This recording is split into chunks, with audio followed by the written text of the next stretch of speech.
In today's video, I'm going to teach you how to add event descriptions with formatting in Google Calendar. This is really useful if you want your events to be clearer, more professional, and easier to read, especially when you share them with teammates or clients. First, open Google Calendar in your browser and make sure you're signed into the correct account. Once you're on the calendar view, look for the Create button, usually at the top left of the screen. Go ahead and click on Create. This is how you start making a new event. When the small event window appears, you'll see a few different options for what kind of item you want to create. Click on Event. This tells Google Calendar that you're setting up a standard calendar event, not something like a task or a reminder.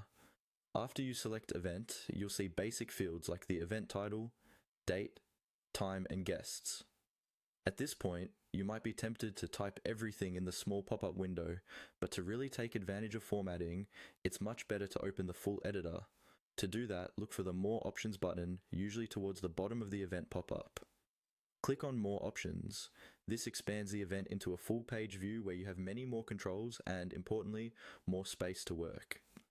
In the full event editor, you'll see sections for the event title, time, location, guests, and notifications. Under those, look for the area labeled Add Description. This is where you'll type all the detailed information for your event. Click on Add Description to place your cursor in that box. Now you can enter everything your attendees need to know: an agenda, meeting links, dial-in instructions, notes, or follow-up tasks.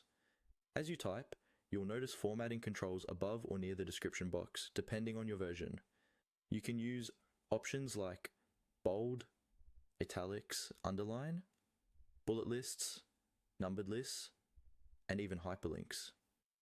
For example, you might bold section headers like agenda or action items, use bullet points for discussion topics, and insert clickable links to documents or presentations. Take a moment to structure your description clearly. Start with a brief overview, then list key points in order, and finish with any important resources or next steps.